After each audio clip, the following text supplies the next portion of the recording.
மனுஷன் போய் சொன்னா சாமி கண்ணு குத்துன்னு சொல்லுவாங்க. சாமியே போய் சொன்னா அந்த சாமிக்கு என்ன ஆச்சுன்னு போய் பார்ப்போமா? வாங்க பார்க்கலாம். ஒரு நாள் மனிதர்கள், தேவர்கள் எல்லாரும் சேர்ந்து பிரம்மா, விஷ்ணு, சிவன் கிட்ட யார் சூப்பர் பவர்னு கேட்டாங்க. அதுக்கு விஷ்ணுவும் பிரம்மாவும் நான் பெரியாள், நீ பெரியாள்னு தற்பெருமை பேசிக்கிட்டாங்க. இதெல்லாம் கேட்ட சிவன் கோவமாயிட்டு அடிமுடி காணாம ஜோதி உருவமா உருவெடுத்தாரு. சிவன் சொன்னாராம், யார் என்னோட அடிமுடியை ஃபஸ்ட்டு பார்க்குறீங்களோ அவங்க தான் சூப்பர் பவர்னு. அதனால பிரம்மா அன்னப்பறவையாக மாறி சிவனோட தலையை பார்க்க போயிட்டாரு. விஷ்ணு வாராகியாக மாறி சிவனோட பாதத்தை பார்க்க போயிட்டாரு. ஆனால் 2 பேராலேயுமே சிவனோட அடியவோ இல்லை முடியவோ பார்க்க முடியல.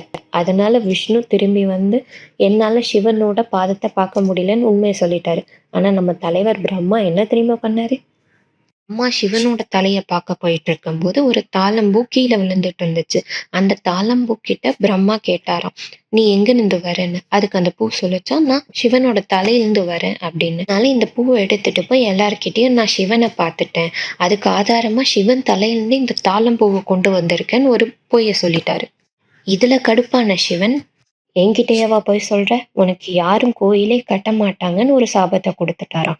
அதுக்கப்புறம்தான் பிரம்மா அவரோட தவற உணர்ந்து மன்னிப்பு கேட்டாராம். அப்புறம்தான் அக்னி ரூபத்துல இருந்த சிவன் திருவண்ணாமலையில ஜோதி ரூபமா போய் சேர்றாரு. இதனாலதான் கார்த்திகை தீபம் அப்போ 3 நாள் விளக்கேத்தி வீட்டில் இருக்க நெகட்டிவ், போட்டி, பொறாமை, ஈகோ எல்லாமே வெளியே போய் வீட்டுக்குள்ள பாசிட்டிவ் எனர்ஜி, நல்லது நடக்கும், நம்ம சந்தோஷமா இருப்போம்னு ஒரு நம்பிக்கை.